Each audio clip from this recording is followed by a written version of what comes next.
لوی عظمت په هر زمان کې د پوهنه، لوی عزت په هر انسان کې د پوهنه، بې زیوره ښایسته او ښکلی ښکاري که په پیغله که په ځوان کې د پوهنه. دوه ځوانان مې په څنګ کې دي او د پوهنې په مرکز کې یو. دلته د بلجیم په زړه کې د برسلز په مرکزي برخه کې په پوهنتون کې یو ادیسي پوهنتون او د دې ترڅنګ د لوین یوه څانګه هم ده دلته. او زما په څنګ کې سمیع الله او لقمان، دوی د افغانستان اوس خو ځای بدل شو او زما په څنګ کې دوه افغانان دي چې دواړه ځوانان دي، سمیع الله او لقمان. دواړه ته ستړي مه شئ وایم او تاسو هم ستړي مه شئ چې راسره یې غواړو چې لږ په پوهنه وغږېږو. د افغانانو خو نو تاسو پوهېږئ کاروبارونه ما در وښول په اروپا کې زیات دي، تکړه دي، ډېر دي او هوښیار دي او له وطن سره یې مینه ډېره ده. خو اصلي کیسه له دغه ځایه شروع کېږي، له دغه چاپېریاله، ځکه د پوهنې په برکت ډېر څه کېږي.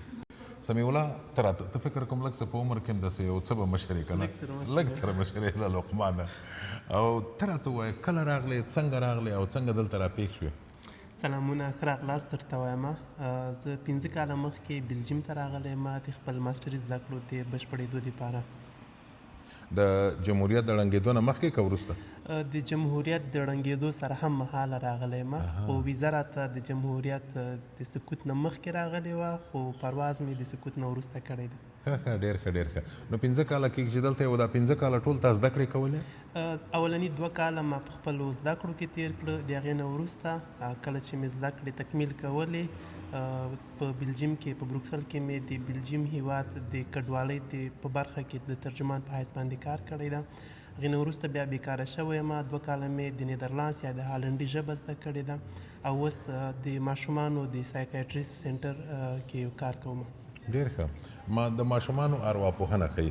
ښه بله خبره راته وکړه، حکومت را لېږلی وې زده کړې دې وړیاوې که په خپل له جیبه پیسې ورکوي؟ نه، زه په خپل خرچ باندې راغلی یم. ما چې کله داخله کوله هر څه مې په خپله باندې کړي دي، په خپل شخصي مصارفو باندې راغلی یم. خو مصارف دومره ډېر نه و، ما یې وس لاره نو ومې کولی شول چې خپلې زده کړې تر پای ورسوم. ډېر ښه ډېر ښه. او لقمانه ته راته وایې ته کله راغلې او څنګه راغلې؟ زه سلام علیکم ټولو لیدونکو ته سلامونه وي. زه چې یم نن دا مې 3یم کال ده دلته بلجیم کې او زه د ده سره یو ځای د نه وروسته راغلم د په مرسته باندې د ده سره په اړیکه کې وم کله چې افغانستان راتللم او د ما سره مرسته وکړه چې دلته راغلم. د یعنې چلونه در وښول چې څنګه لارې جوړې که څنګه راشه او چلونه او لږ طریقې را وښودلې. نو اکثره کار ما وښوده، لږ لاره را ښودله. او ته څنګه څومره پیسې ورکوې که مفت یې وایې درسونه؟ دلته فیس ده لکه څرنګه چې ته وویلې مخکې چې ګین پوهنتون کې د بلجیم د زده کوونکو په اساس باندې تا نه پیسې اخلي. دلته چې 4,000 فیس ده د کال او سږ کال چې ده د بلجیم دولت سبسیډي پرې کمه کړله او فیسونه هم پکې زیات شول د انټرنیشنل زده کوونکو لپاره، لکه نړیوالو زده کوونکو. معنا ده چې تا مخکې دومره پیسې نه ورکولې خو زیاتې ورکوې؟ خو سږ کال لکه فیسونه زیات شول. څومره درته پاتې دی چې خلاص یې کړې؟ یو بل کال پاتې ده. نو نږدې کړی دی پیسې که ډېرې شوې خو تا هم کیسه خلاصه کړې ده نږدې کړی. ته دا راته ووایه چې تا خو تقریبا خلاص کړی دی که نه؟ پلان دې څه دی له دې نه وروسته له زده کړو د تکمیل نه وروسته به څه کوې؟ زه خو دلته سیاسي اسناد لرم نو کار مې هم روان ده، کار هم کوم، وظیفه هم کوم. نو فلحال خو زما پلان هم دغه ده چې دلته پاتې شم او ځان دپاره یو آینده جوړه کړم، دلته خپله تجربو کې پراخوالی راولم، تجربې ترلاسه کړم او د هغې نه وروسته د افغانستان خلکو ته خدمت وکړم. نو راتلونکی به څنګه جوړوې؟ ته تر اوسه پورې دا د نوي د درس خلاص کړی دی، دلته خو د کار موندل اسان نه دي. کار موندل ډیر سخت دي. دلته چې هر څوک په دولتي برخه کې کار پیدا کوي یو وارې بل ډیپریشن نه تېرېږي، هغې نه وروسته به د کامیابۍ یو څرک ویني، خو ارزي د هر څه سختیا ارزي، ځکه چې دې کې ډېره غټه زده کړه پرته ده. دا یو ماجر نه یو ډېر پوخ انسان جوړوي، که څه هم ویښته بعضې وخت کې سپینېږي کې، خو دا د ژوند ډېره غټه تجربه ده او غټه ګټه ده زما په نظر باندې. او دا ډیپریشن دی چې ولې ته ترې راوتلی که اوس هم پکې بند یې که لا نه یې ورغلی ډیپریشن ته؟ ډیپریشن ملګرو داسې ژور خفګان دی او داسې یو رقم ګرم دی که نه، یو رقم د سړي طبیعت خرابي. تا طبیعت څنګه دی اوس؟ اوس خو ډېر ښه ده، که څه هم سختیانې ما ډېرې تېرې کړلې ځکه بیکارۍ سره زه جوړ نه یم، زما بیکاري نه خوښېږي. هغه وخت چې کله زه بیکاره شوم ما غوښتل چې کار وکړم، په یو چا باندې بوج جوړ نه شم، خپل وخت ضایع نه کړم. خو دلته کار پیدا کول ډېر سخت دي. که څه فابریکو کې سړی کار کولی شي، د لاس مزدوریانې هر چېرته شته ده، خو دومره زده کړې ما د لاس د مزدوري دپاره نه دي کړې.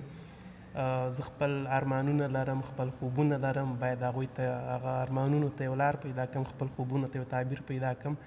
نو که څوک زما دپاره په دولتي برخه کې کار کول ډېر سخت و، ځکه چې باید زه د نیدرلانډ ژبه ډېره ښه زده کړم تر څو وکولی شم د هالنډي زبانو خلکو سره دلته په یو ټیم کې په صحیح طریقه کار وکړم.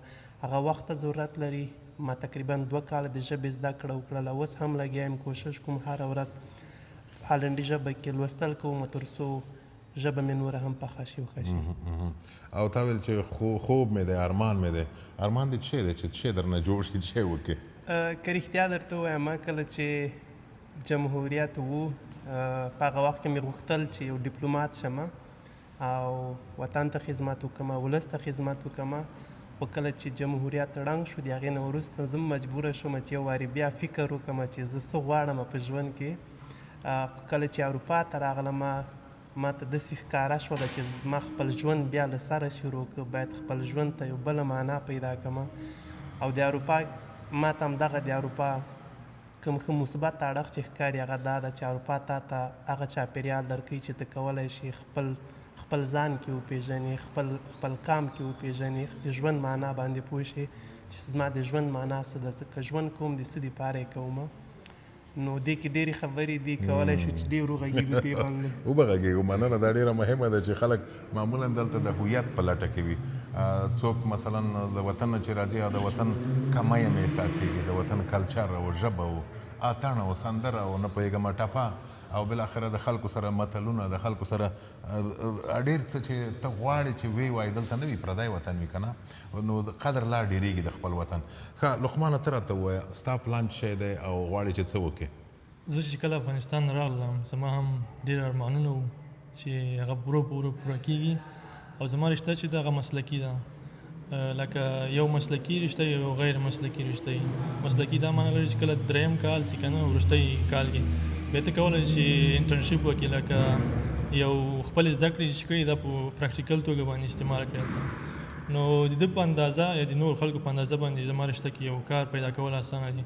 خو زما یو بل ارمان دا ده چې په افغانستان کې مثال په توګه د زده کړې چې دي د تجارت څه ده، داسې یو ډېر ټریډیشنل او یا کورنی تجارت ده که نه، مثال په توګه پلار زوی دا کنټرول کوي. خو دلته چې کومې زده کړې دي دا هر سړي نه یو مسلکي انسان جوړوي چې یو وکولی شي د خپل تجارت په ښه توګه باندې اداره کړي. نو په راتلونکي کې مې لومړی خو دا ده چې یو دنده پیدا کړم او بیا وروسته یو سټارټ اپ کمپنۍ، یو وړوکې کمپنۍ چې خپلې مسلکي زده کړې په هغه کې استعمال خلاص. ډېره مننه. د لقمان او سمیع الله ارمانونه ډېر دي او د دې سړي خو زړه یې پړق چې وي، داسې بړاس یې په زړه کې دی.